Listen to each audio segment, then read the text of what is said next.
gudoomiyaha maamulka gobolka Banaadir ahna duqa magaalada Muqdisho Xasan Maxamed Xuseen Moongaab ayaa ugu baaqay dadka laga haysto guryahooda inay yimaadaan magaalada Muqdisho oo ay la soo xiriiraan maamulka gobolka Banaadir.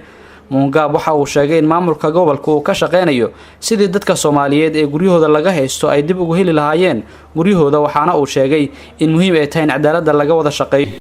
gurigayga aniga anoo iska jooga oo dhaxdiisa ku jiro ilmuhuna igu jiraan baa albaabka la ii soo garaacay, naago iyo niman socdaa ii soo garaacay albaabka. markay ii soo garaaceen albaabka waxay yiraahdeen gurigaanaan soo gadanay, nin carab aan ka soo gadanay, gurigayga aniga lahaan iri. waxa uu xusay in Muqdisho iyadoo caasimad ay tahay suuragal aysan ahayn in hantida ay leeyihiin xoog looga haysto, waxaana uu xusay in magaalada Muqdisho maamulka ka jira xilligan uu ku dadaalayo sidii loogu celin lahaa dadka muddada dheer sida sharci darrada looga haysto guryahooda. sarkaalkan oo ka tirsan ciidamada xoogga dalka Soomaaliyeed horeyna uu ahaa darawalkii madaxweynihii hore ee Soomaaliya Maxamed Siyaad Barre, isla markaana haatan ka mid ah darawalada ra'iisul wasaare Umar Cabdirashiid oo lagu magacaabo Korneyl Xaashi Furre, ayaa wuxuu cabasho ka muujiyay guriga ka deganaa magaalada tan Muqdisho gaar ahaan degmada Cabdicasiis oo ay ku haystaan xubno kale, isla markaana uu ka saaray maamulka gobolka Banaadir sida uu sheegay. waxaan dhihi jirnaa sano ka hor Muqdisho ku soo laaban doontaa, laakiin maanta oo maalinkan xilka la wareegay 3 biri ka dhiman tahay waxaan ku dhawaaqi karaan u maleynayaa marqaatin adiga tiin Muqdisho bay ku soo laabatay. mar haddii hantidii la kala haystay la isku celshay, cidda dukumiinti la haysato dhan wixii ay heshay cidda markaan iri gurigayga aniga la waa tageen degmaday markay tageen ba inta lacag bixiyeen baa weerar la igu soo qaaday. degmada weerarkii ugu bilowday iyo saldhigga Cabdicasiis yaa igu bilaabay mataqaanaa weerar. haddana dib waxa ii soo weeraray iyaga, haddana waxa ii soo weeraray haddana kuwa Moongaab soo diray, haddana dib ii soo weeraray. tii ugu dambeysay waxay ahayd dawladoo dhan baa shirtay. waxaa la yidhi ninkii dacweynaya gudoomiyaha maxkamadda sare ayaa wuxuu yidhi mataqaanaa ikan ilkaxanaf ninkii dacweynayo dacwo qaba gurigiisa asaga iskale, maxkamadda ha tago oo dacwo ha geysto, maxkamadda madaniga oo gobolka Banaadir halkaa ha tago.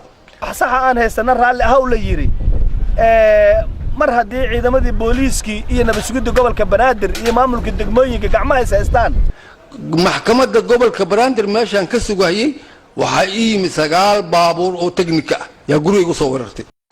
ilmayga horta meel u darmaal ilmay naagtayda ilma ka dilmay, gabadheedii ilma ka ayagoo dhiig ka socdaan baa askarta afduubta inta u yimaadeen anoo Korneyl ah oo xoogga dalka Soomaaliyeed iyo banaanka u turiyeen hayar alaabteedii. ma gartay waxa igu filan in sharciga la geeyo, anigu taliyaan leeyahay, taliyahayga loo tago leeyahay ninkan waxa lagu haystaa gurigaas ha ka soo jidbaxo, waa ka jidbaxaya. ilaa maalintii ilaa shalay waxa la igu hayay weerar, waxa igu hayay Moongaab. wax laga baqay ay yihiin oo qura sharciga iyo kala dambeynta kaliya oo cid baawr u sheegay kartay san jirin.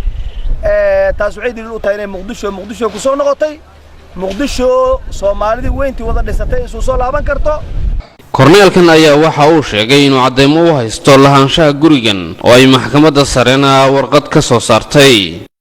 haye marqaatiyaal baa jooga guriga aniga inaan leeyahay inaan dhistay documentski waan haysaa, ma garatay tii maxkamadda sarena haysaa, tii maxkamadda hoose wax ila hadlayo ma laha, waa xoog iyo awood wey. mar haddii xamar muwaadinkii Soomaaliyeed oo dhan uu siman yahay, ma garatay meel alla meel ilmihii iyo dadkii iyo ku sheega ma aqaan. aniga xalay waxaan ku hooyday cid islaameed darbigeed yaan seexday anoo la ciirinayo oo ka array askar inay qabsato oo la xiro godka jilco oo lagu xiro. ninkay xiraya waa laba xidig la way anna Korneyl xoogga dalka Soomaaliyeed wax sharci oo igu xirayaan ma jiro, waa qabiil ma ahan dawladnimo ma waxa kanu islaamnimo minna. marka waxa weeye haddayna Soomaali weyntu yacni wada dhisatay isu soo laabana Muqdisho ma sii ahaa karto. taa waa wax nagu kalifayo inaan xamar u noqoto cadaaladda awgeed, yacni inaan dadka hantida ku lahay xamar ee si uu gacantoor uga baxday inay gacantooda lagu celiyo si cadaalad ah.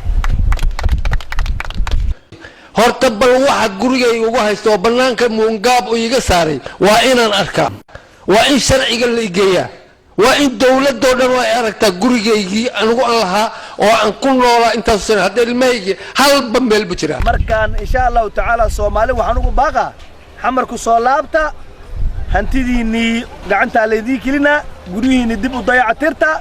Soomaali oo 9 milyan 10 milyan lagu qiyaaso waxay u baahan tahay caasimad waa u baahan tahay hal caasimad waxaan u baaqayaa adduun weynaha ummadda nabadda jecel wixii caawiyo ilmihii in la ii raadiyo in wax la ii qabto